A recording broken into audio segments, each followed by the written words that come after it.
Chapter 7, An Attack on the Balcony. Dr. Hamilton? Kneeling in front of me, her hair in a disheveled mane around her torn blouse, was the young physician who had arrived at the funeral with Hennessy and Bobby Crawford. She seemed startled to see me, eyes in a slight divergent squint as she tried to take in all four walls of the room and my presence on the bed. She quickly recovered, setting her lips firmly across her teeth, glaring up at me like a cornered puma. Doctor, I'm sorry. I reached out to help her. I think I hurt you. Leave me alone. Just keep away from me and stop that heavy breathing. You'll hyperventilate. She raised her hands to fend me off, then stood up and smoothed her skirt around her thighs. She winced over her bruised knees and, in a show of temper, kicked the suitcase that had tripped her.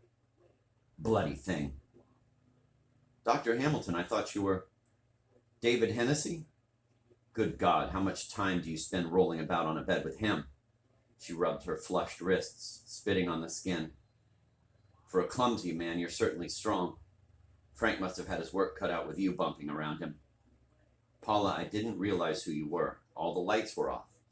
It's all right. When you grabbed me, I was expecting someone else.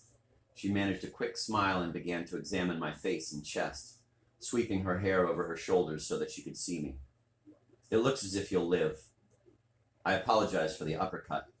I'd forgotten how strong a frightened woman can be. Just don't take up kickboxing. I'm sure there are classes here. Her scent clung to my hands, and without thinking, I wiped them on the pillow. Your perfume, I thought it was David's aftershave. Are you staying here? You'll smell me all night. What a dreadful thought. She buttoned her blouse, watching me with some curiosity and perhaps matching me against Frank.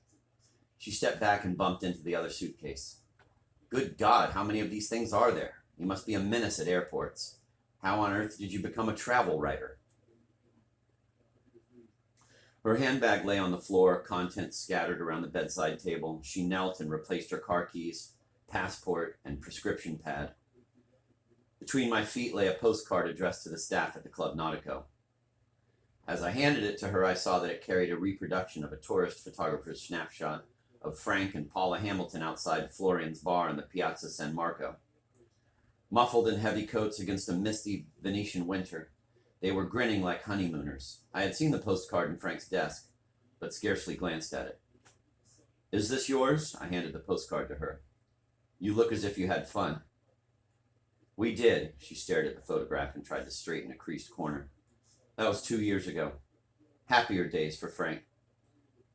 I dropped by to look for it. We sent it together, so it's partly mine. Keep it. Frank won't mind. I didn't know you were... We're not. Don't excite yourself thinking about it. We're good friends now. She helped me to straighten the bed, plumping the pillows and tucking in the sheets with crisp hospital corners. It was easy to imagine her lying in the darkness before I arrived. Postcard in hand, thinking of her holiday with Frank. As Bobby Crawford had said, behind the professional poise she presented to the world, she seemed distracted and vulnerable, like an intelligent teenaged girl, unable to decide who she really was, perhaps suspecting that the role of efficient and capable doctor was something of a pose. When she slipped the postcard into her bag, she smiled sweetly to herself and then checked this little display of affection, pursing her lips over her strong teeth.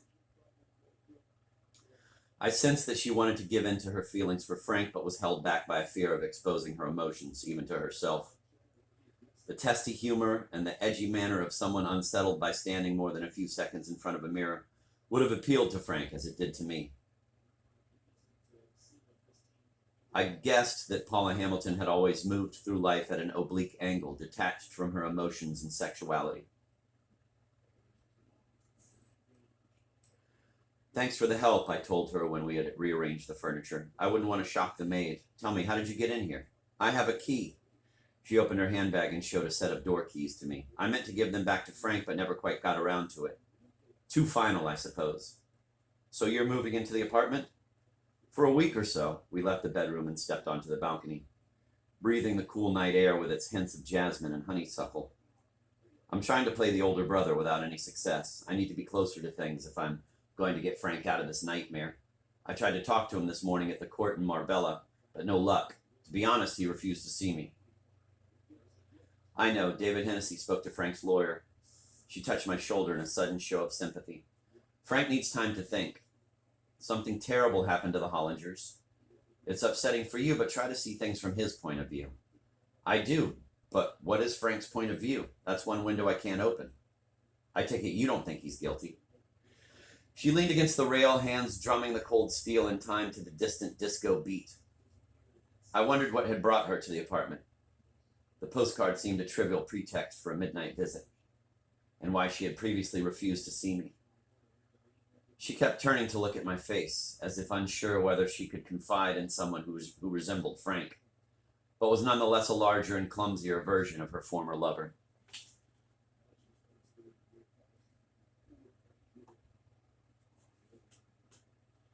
Guilty? No, I don't, though I'm not all that sure what guilty means.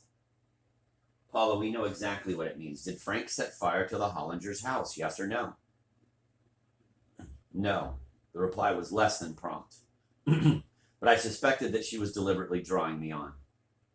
Poor Frank, you saw him on the day you arrived. How was he? Is he sleeping properly? I didn't ask. I assume there's not much else to do except sleep. Did he tell you anything about the fire and how it started?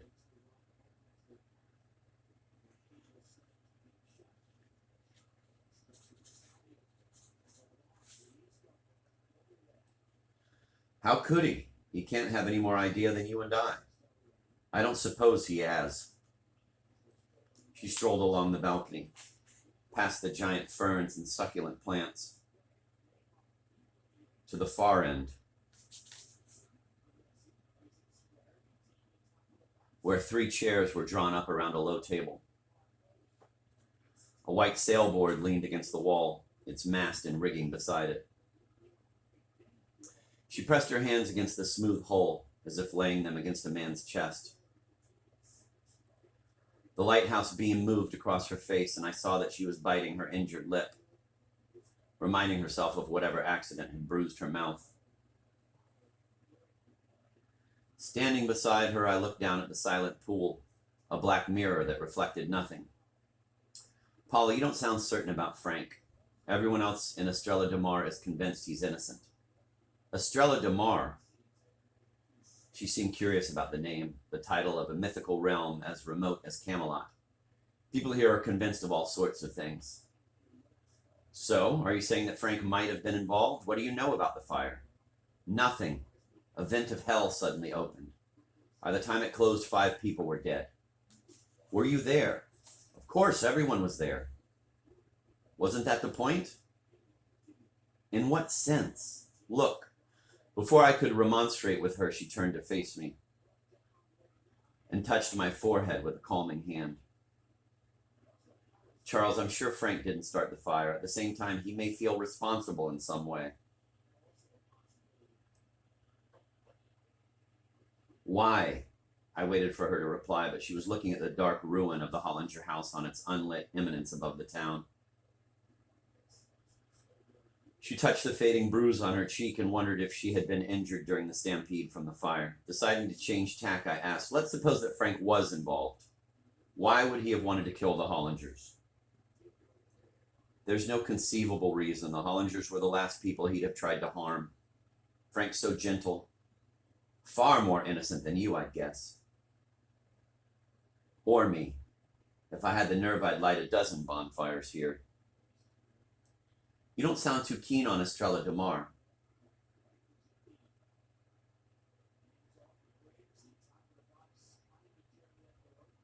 Let's say I know more about the place than you do. Then why stay? Why indeed? She leaned back against the sailboard, one hand holding its keel, her black hair silhouetted against the white plastic. The pose of a fashion model. Already I sensed that she was looking on me with more favor, for whatever reasons of her own, and revealing an almost flirtatious side of herself. There's my work at the clinic. It's a cooperative practice, and I'd have to sell my investment. Besides, my patients need me. Someone has to wean them off the Valium and Mogadon, teach them how to face the day without a bottle and a half of vodka. So what Joan of Arc was to the English soldiery, you are to the pharmaceutical industry? Something like that. I've never thought of myself as Joan. Not enough voices. And the Hollingers, did you treat them? No, but I was great friends with Anne, their niece, and helped her through a bad overdose. Same thing with Bibi Jansen. She was in a coma for 4 days, very nearly snuffed it. Heroin overdoses shut down the respiratory system, and that isn't good news for the brain. Still, we saved her until the fire.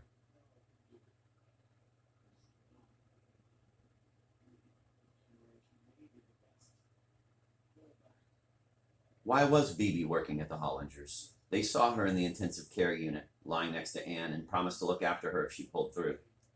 I leaned over the rail, listening to the dull beat of the disco music, and noticed the dealers hanging about near the entrance.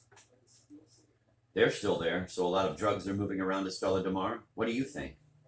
Be honest. What else is there to do in paradise? You catch the psychoactive fruit that falls from the tree. Believe me, everyone here is trying to lie down with the serpent. Paula, isn't that a little too cynical?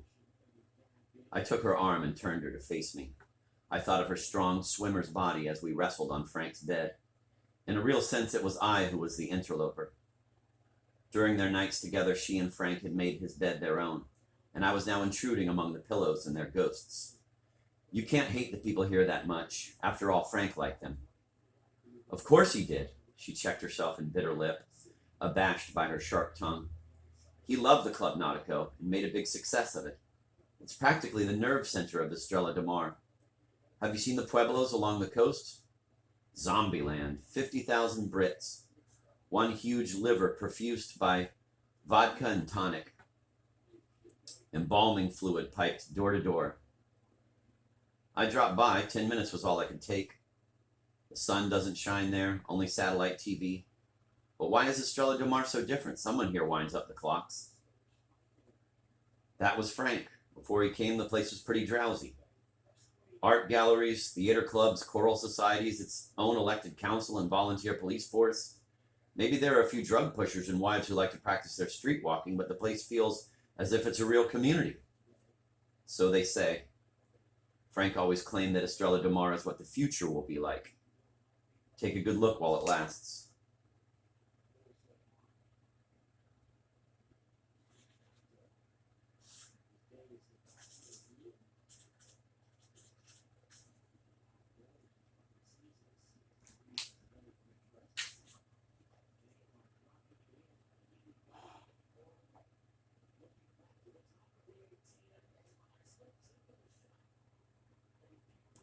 He's probably right. How did he do all this on his own? Easy, Paula grinned to herself.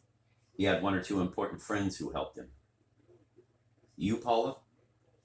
Not me, don't worry. I keep the medicine cabinets locked. I love Frank, but the last place I want to be is in the next cell at Zarzula Prison. What about Bobby Crawford? He and Frank were very close. They were close, her hands tightened around the rail. Too close, really. They should never have met. Why not? Crawford seems very likable. A little too manic sometimes, but enough boyish charm for an entire chorus line. Did he have too much power over Frank? Never. Frank used Bobby. That's the key to everything. She stared at the Hollinger house and with an effort turned her back on the dark ruin. Listen, I have to call in at the clinic. Sleep well if you can stand that disco music. The night before the fire, Frank and I hardly got a wink between us. I thought you said that your affair was over. It was. She stared boldly at me. But we still had sex together. I followed her to the door, eager to see her again, but unsure how best to raise the subject. During our conversation, she had deliberately left a number of doors ajar for me, but I assumed that most of them would lead to dead ends. Paula, one last point. When we were struggling on the bed, you said something about not wanting to play a game anymore. Did I? What game did you mean? I don't know. Adolescent horseplay? I never was keen on debaggings and that sort of thing. But that wasn't horseplay. You thought you were being raped. She gazed at me patiently and held my hand, noticing the infected splinter wound that still contained part of Crawford's racket. Nasty. If you come to the clinic, I'll see to it. Raped? No, I mistook you for someone else. After closing the door, I returned to the balcony and looked down at the swimming pool. The disco had closed, and the dark water seemed to draw all the silences of the night into itself. Paula emerged from the restaurant, taking the long route to the car park, handbag bouncing jauntily against her hip. She twice waved to me, clearly keen to hold my attention. Already I envied Frank for having touched the affections of this quirky young doctor. After grappling with her on Frank's bed, it was all too easy to imagine us making love. I thought of her in the intensive care unit, among the comatose stockbrokers and cardiac widows, and the special intimacy of catheters and drips. When her headlamp set off into the night, I pushed myself from the rail, more than ready for sleep. But before I could step back, there was a sudden flurry of foliage behind me as someone lunged through the giant ferns.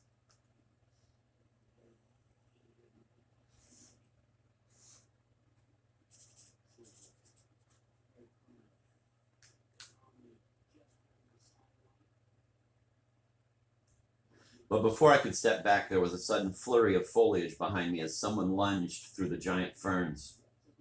A pair of violent hands seized my shoulders and hurled me against the rail. Stunned by the assault, I sank to my knees as a leather strap tightened around my throat.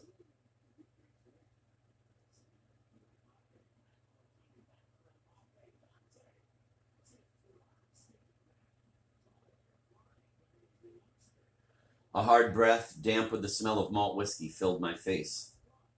I gripped the strap and tried to free my neck, but felt myself swung to the tiled floor like a steer roped and decked by a skilled rodeo rider. A foot kicked the balcony table against the chairs. The strap fell away and the man's hands gripped my throat. Powerful but sensitive, they controlled the air I was able to gasp during the brief moments when the fingers eased their pressure. They searched the muscles and vessels of my neck, almost playing a melody with my death. Barely breathing, I clung to the rail as the lighthouse beacon faded and the night closed inside my head.